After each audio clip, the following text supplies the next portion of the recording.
In the guise of virtue, there is often an evil spirit disguised as righteousness to carry out its insane deeds. How difficult is it to recognize the true nature of those around us? Let's travel back 4 decades to early 1984 to the picturesque town of Falls in Bucks County, Pennsylvania. It was here that young Terri Brooks, barely 5 years old, resided. Terri Lynn was born on September 13, 1958, to George and Frances. She was the firstborn of 4 children. During her teenage years, her parents divorced. It was a difficult period for the whole family, especially the children. They had to adjust to the new realities of life, and the eldest daughter took on the role of a mentor for her younger siblings. Terri is described as a cheerful, energetic, and outgoing girl. She made friends easily and was able to find a common language with others. After graduating from high school, Terri decided to continue her education, at the same time getting a job as a waitress to somehow help her family. It was this work soon became her passion. The young woman firmly decided to link her career with the restaurant and catering industry. After working as a waitress for a while, Terri managed to show her best qualities and get a position as a manager. Her friendliness and communication skills were ideal for customer service, and her hard work and determination allowed her to lead the team and coordinate the work of the entire establishment. In the same restaurant, a young man named Alfred Scott Keefe worked as a cook. Between him and Terri began a romantic relationship, which quickly developed into an engagement. For Terri's loved ones, it came as a surprise, but they decided that if their girl was happy, they should also rejoice with her. The lovers were crazy about each other and dreamed of spending the rest of their lives together. They planned to get married in the summer of 1984. Terri was beyond happy, anticipating the fitting of wedding outfits and the choice of dresses for herself and bridesmaids. Professional life of a young woman was also going uphill. She got a job as a night caretaker in the restaurant chain Roy Rogers. Her subordinates considered her a fair and decent manager. If people were fully committed to work and followed the rules, there were no problems. However, with lazy and unscrupulous employees, Terri preferred to be tough, knowing how to firmly assert her authority. Such are the duties of a manager. Terri was used to night shifts at the restaurant, and it became part of her daily routine. But on the evening of February 4th, 1984, something went wrong. For some unknown reason, the girl never returned home. Despite being engaged, Terri and Scott were still separated. The next morning, driving by his fiance's house, Scott noticed her car was missing from the driveway. This struck him as odd. He pulled over, got out of his car, knocked on the door, and asked his future father-in-law about Terri's whereabouts. Together with George, they looked around the girl's room and concluded that she never came home last night. The worried father grabbed the phone and called the Roy Rogers restaurant, wanting to make sure his daughter was okay. However, the voice on the other end of the line confirmed his worst fears. Terri was missing. She had left this world forever. Around 6 a.m., one of the day custodians at the same restaurant showed up for work and discovered a truly horrifying scene. Walking into the kitchen, he literally stumbled upon the breathless body of Terri Brooks. The girl was sprawled in a pool of her own blood on the floor, with a huge butcher knife sticking out of her neck and her body covered in defensive wounds and bruises. Terri had been brutally attacked and murdered right at her workplace. As soon as the manager discovered the corpse, he immediately called the police, and when George Brooks called the restaurant to inquire about his daughter's whereabouts, he was answered by a police officer who broke the tragic news. A forensic autopsy was soon performed. The pathologist determined that the official cause of Terri's death was strangulation. She had stopped breathing due to a plastic garbage bag placed over her head. Apparently, there was a violent struggle between the young woman and her attacker, hence the numerous abrasions and bruises. Terri also suffered a knife wound to her neck, which paralyzed her, rendering her unable to resist further. Moreover, the girl's head was repeatedly slammed against the concrete floor of the kitchen, resulting in intracranial hemorrhaging. But even after all these horrific injuries, Terri was still alive. She may have been lying unconscious when a plastic garbage bag was pulled over her head and wrapped around her head. At that point, the victim was still breathing, as evidenced by moisture inside the bag.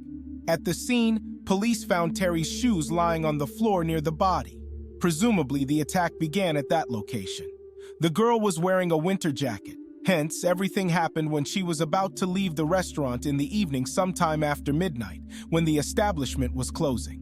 No signs of forced entry were found, suggesting that Terri had let the perpetrator in herself as she left through the front door. Police quickly concluded that the night caretaker's murder was probably motivated by a robbery. Approximately $2,500 had been stolen from a safe in the office. Brooks's purse, lying nearby, had also been cleaned out. The items were haphazardly dumped directly onto the floor and the money taken. Terri may have known her attacker or seen his face. That's why she was killed, so she couldn't identify the perpetrator and notify the authorities. The restaurant had an emergency exit that was closed overnight, but in the morning, the manager and police found the window glass in those doors broken from the inside. The perpetrator had most likely left the scene through this opening. After the police, forensic experts arrived at the scene. They thoroughly examined the kitchen and the restaurant's lounge for fingerprints and collected skin and hair samples from the victim's body, especially from under his fingernails, to examine them for the perpetrator's DNA. However, all of these events took place in the mid-1980s, when DNA analysis and forensic techniques were in their infancy. Such evidence was of little use in identifying the perpetrator. Nevertheless, the investigation into the murder of Terri Brooks began. The police questioned and tested everyone connected to the deceased. Naturally, one of the first in the spotlight was her fiancé, Scott Keefe. When asked about his whereabouts that night, the man said he slept at home. Scott usually met his fiancée after her shift so that she wouldn't have to encash the proceeds and close the place alone. But that fateful night, he had unfortunately gone to bed early because of the early start of his shift the next day. The guy regretted it a lot. After all, if he had been there for Terri, she would still be alive. It was the only time he wasn't there for her when his future wife so desperately needed protection. In addition to talking to Scott, police also spoke with other close people in Terri's circle, and all of them unanimously stated that the girl did not and could not have had enemies, as she was a good-hearted and sociable person. However, when investigators delved deeper into Terri's work activities and interviewed her co-workers at the restaurant, new figures emerged in the case. Terri's subordinates mentioned a conflict in the workplace and named a man who had a strong dislike for the girl. His name was Steve Daly. Previously, Steve worked in the restaurant Roy Rogers as a cook. But because of his irascible character, the young man often lost his temper and caused a lot of trouble with his colleagues. He flatly refused to recognize the authority of Terri and did not want to comply with the rules established by her. Because of him and the team created a very unfavorable atmosphere, which negatively affected the service of restaurant customers. Terri could not ignore his antics. Since Steve regularly caused problems in the workplace, the manager often made comments to him about his behavior, but this only provoked new conflicts and altercations. In one such argument, Daly even called Terri an unprintable word. As a result, he was fired just a couple of weeks before the brutal attack on the girl. However, after his dismissal, Steve continued to visit the restaurant, ordered food, and in every possible way tried to make Terri mad and even intimidate her. After conversations with employees of the restaurant, the police had a serious candidate for the role of a criminal, the main thing. He had a strong motive. The guy lost his job because of Terri. Maybe it was an act of revenge. Steve was called in for questioning at the police station. He made no secret of the fact that he really hated his former boss. He simply couldn't stand her. If it wasn't for her sex, he would have hit her. Nevertheless, the guy denied that he had gotten even with Terri in any way. On the night of the attack, Daly tried to get into a nightclub but was denied entry. The police could not confirm his alibi as they found no witnesses. It turned out that Steve did not have a convincing enough alibi to eliminate him from the list of suspects. The investigators offered the young man a lie detector test. He easily passed the polygraph test, which indicated that he was truthful. After that, the police temporarily left the guy alone, but in any case continued to keep him under control. The police continued to check other employees of the Roy Rogers restaurant who were of interest to the investigation. In particular, they were interested in people who were on duty on the same shift as Terri, and soon another suspect surfaced. His fingerprints matched one of those found on the garbage bag used to strangle the victim, as well as on the window pane of the emergency exit through which the perpetrator had allegedly fled. However, The employee had a logical explanation for why his fingerprints were at the location where he worked. His job was to pick up all the trash in the evening, take it out, and put a new bag in the trash can. So it's no surprise that his fingers left traces. Unfortunately, there was no other evidence to suggest that this man was involved in the assault. What's more, the employee in question had an alibi for that night. All the people in Terri's inner circle had been thoroughly vetted and ruled out as suspects. Now the police had a version of an attack by an outsider with the purpose of robbing the establishment. In those days, raids on restaurants in the neighborhood were quite common. True, it never came to the murder of employees, but there were exceptions. About 2 weeks after Terri's death, another very similar attack occurred at another Roy Rogers restaurant. The assistant manager was attacked from behind as he was leaving the restroom, hit in the head, and then fled. Nothing was taken, and police wondered if the two incidents were related. Fortunately, the assistant manager survived, but the perpetrator was never found. A few days after this incident, another attack on a catering worker followed. This incident occurred at an establishment in the city of Scranton, approximately 130 miles from Roy Rogers. In February 1984, a young woman named Kathy Hansack was preparing to close the cafe for the evening. She had no idea that there was a man watching her outside in the darkness, looking for the moment when the young woman would be alone after the other employees had left. The man intended to rob the cash registers. He did not take into account that all the proceeds had already been put into a safe, to which Katie did not have access. Instead of simply leaving, the man took the money from the girl's wallet and then took her life by stabbing her several times. Because the attack on Kathy Hansack occurred just a couple of weeks after the murder of Terri Brooks, detectives suspected that the cases might be related, given the many similarities between the two. Scranton police soon arrested Kathy Hansack's attacker. The attacker turned out to be another cafe employee who had decided to profit at the expense of his own place of employment. As a result of further proceedings, the man was sentenced to death. After his arrest, he was questioned by investigators working on the Terri Brooks murder case, but the man refused to talk to them or answer any questions. Nevertheless, police were able to obtain his fingerprints and compare them to the footprints found at the crime scene, but none of the prints matched. The investigation hit a dead end. The police investigated countless potential suspects, checked various leads, tried to link Terri's case to other similar incidents, but failed one after another. The police were never able to identify the person who committed the gruesome crime. In the following months, the case of a brutal attack on the night shift manager of the restaurant was put aside in the archive of unsolved crimes. Gradually, it began to be forgotten because of the influx of new incidents to investigate. Terri Brooks died in the prime of her life, and her killer walked free. For nearly a decade and a half, there was no progress in Terri's case. Her grieving family remained without answers or just retribution, which simply broke their hearts. The year 1998 brought a small ray of hope in Terri's case. The Falls police decided to pull their old unsolved cases from the archives and review the available evidence in light of advances in DNA analysis and forensic science over the years.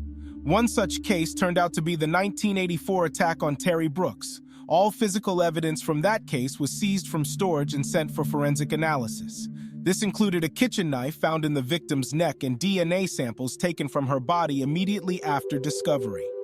Meanwhile, while the evidence was being reanalyzed in the lab, the new detectives assigned to the case began to re-examine Terri's social circle. Her family, friends, co-workers, they were all re-interrogated in the hope that someone would remember important details that had not been reported in the mid-'80s. All of this was done in case someone the girl knew did assault her. Terri's injuries indicated that the attack was personal and extremely violent. According to the police, the perpetrator clearly had a strong hatred for the victim. They also speculated that the man who took Terri's life that night had a stronger motive than simply robbing the cash register, and there was indeed a break in the case. When the new detectives showed Terri's former boss the crime scene photos, the latter, who had not seen them before during the original investigation, noticed several details that completely shattered the previous version of events. One of the photos showed the girl's office. At the end of the shift, Terri always neatly arranged the items on the desk in a strictly defined order, emptied the ashtray, put away the office supplies in the desk drawer. She was a very pedantic and organized person. However, in the photograph from the office taken that night, everything was completely different. The stationery was lying on the desk, the ashtray was full, and the phone was not in its usual place. This information immediately attracted the attention of detectives. Earlier, it was believed that the perpetrator attacked Terri when she left the restaurant, but according to the testimony of the former boss, it turned out the opposite. She had not yet left the establishment when she was attacked, because she had not had time to finish her usual cleaning procedures. The mess on the table indicated that she did know her attacker and had let him into the restaurant that night. Consequently, this was a man so close to Terri that she was not afraid to be alone with him in the building after closing time. It was for this reason that the police continued their investigation among the girl's closest acquaintances. As part of this investigation, detectives decided to talk to old friends of Terri's who, for some unknown reason, the police had not spoken to during the first investigation in 1984. After these conversations, a new suspect suddenly surfaced in the case, a man who had actually been on the radar all these years. It turned out that shortly before her death, Terri had been confiding doubts to one of her friends about her impending wedding to fiancé Scott Keefe. She was no longer so sure she really wanted to marry him. Terri and Scott had hardly known each other when they announced their engagement. At first, the girl was over the moon and looked forward to the wedding ceremony. But this jubilation was short-lived, as soon cracks began to appear in their relationship. Terri was very ambitious and made every effort to climb the ladder in restaurant management. She was pretty good at it. In contrast to her, Scott was the complete opposite. He was unhappy with his job as a chef at another restaurant, but the guy lacked the enthusiasm and motivation like Terri to make his dreams a reality, and it made him very angry. In addition, Scott was jealous and sought to control his fiancée. He needed to know where she was going, what she was doing, and who she was seeing. So he invariably met Terri after her night shifts at Roy Rogers' restaurant, not for her safety at all, but to see if anyone was hanging around his beloved. Apparently, at some point, Terri had had enough of his unwarranted jealous behavior, controlling and abusive behavior. She confessed to her friend that she doubted her desire to marry and be with a man like Scott. This information was brand new to the police. In the old 1984 case files, there was not the slightest hint of problems in their relationship because not everyone knew about it. The detectives who handled the Brooks case thought Scott was a loving and caring fiancé who adored Terri. Even the dead girl's family was very nice to him. At least that was the initial impression the police had gotten. But now that new details of the case had emerged, Scott Keefe was at the top of the list of suspects. He'd been right in front of their noses the whole time. Perhaps Terri had told her fiancé about her doubts about the upcoming wedding, and he had decided that if he couldn't possess the girl, he wouldn't give her to anyone. The problem was that at the time, the police had no hard evidence against Keefe to arrest him. Luckily, a solution came along with the results of a DNA test taken from under Terri's fingernails, as she tried to defend herself. The DNA belonged to an unidentified man who law enforcement believed had committed the brutal attack. The same unidentified DNA profile was found on a knife sticking out of the victim's neck when the body was discovered. Experts had to literally disassemble the murder weapon. They separated the blade from the wooden handle and found particles belonging to the perpetrator underneath. Now all the police had to do was compare the DNA of all the suspects with the sample. And of course, the first person they wanted to test was Scott Keefe. But if they asked him to provide a sample, the man might have gotten scared and run away. They didn't have enough evidence to arrest him, so it was decided to get the DNA secretly. At the time, Scott was still living with his parents. He managed to get married, have a child, and then divorced and moved back into his parents' home. Scott was a heavy smoker. Detectives only had to find the cigarette butt, compare DNA from the saliva on it, and identify a match. Police set up surveillance on Scott's house. As soon as one of the occupants took out the trash, they grabbed a bag and sent it to the lab. Inside were cigarette butts whose DNA matched the perpetrators. Police now had hard evidence linking Scott Keefe to the brutal murder of his fiancée. The man was taken to the station for questioning, but was not informed of the evidence. His version of events that night was no different from the testimony given in 1984. So he was offered a lie detector test, which he eventually failed. Only after that, Keefe officially took a DNA sample for analysis, confirming his involvement in the murder of his fiancée. Without even waiting for the results, Scott began making panicked excuses, saying bizarre things like, "I didn't mean for this to happen," and "she attacked me first." Apparently, his nerves were on edge. For 14 years, he had lived in fear that the truth would ever come out. And when he realized he'd been exposed, his brain started producing exculpatory phrases. When Scott realized his time was up and the police had evidence against him, he confessed. Realizing that there was no point in denying it, the man told what happened that fateful night. February 4th, 1984, close to morning, Scott came to the restaurant, Roy Rogers, where Terri was finishing her evening shift. The other employees of the establishment by that time had already gone home, so no one saw him get inside. The girl let her fiancé in while she counted the receipts. Inside the restaurant, a fight broke out between them because Terri informed Scott that she was calling off the wedding and didn't want to be with him anymore. She didn't like his possessive and commanding tone, as well as his constant jealousy. This made the guy so angry that he punched the girl in the face, after which his rage completely descended on him. Terri tried to push him away and push him out of the room. A violent scuffle ensued between them in the kitchen. Keefe managed to knock his fiancée to the floor. He grabbed her by the shoulders and began violently banging her head against the concrete floor. He then wrapped his arms around her neck and began choking her as hard as he could. It's impossible to imagine how Terri felt at that moment, when her once loved one turned into a cruel monster overnight, and a kitchen knife fell from one of the chairs next to them. The girl reached for it, but Scott was quicker. He grabbed the cold blade and plunged it into his fiancée's neck. However, even after all these wounds, Terri was still alive. The stabbing in her neck had paralyzed her, leaving her completely unable to resist any further. Keefe realized there was no turning back, so he pulled an empty bag out of the trash can and pulled it over Terry's head. He then tried to cover his tracks by staging a simple robbery. He took $2,500 from the office and left the restaurant through the back door, breaking a window. And in the morning, he played the role of a worried groom, thanks to which for so many years he managed to escape justice. But for all those years, he couldn't get rid of the image of Terry's pleading eyes begging for mercy. In February 1999, exactly 15 years after the murder of Terri Brooks, Scott Keefe was arrested on charges of her murder. He fully pleaded guilty and in 2000 was sentenced to life in prison. A decade and a half later, Terry's family finally got the answers and just retribution they had been waiting for. But it came as a shock to them to learn that the killer was Scott, who they had always thought was a good and sincere guy.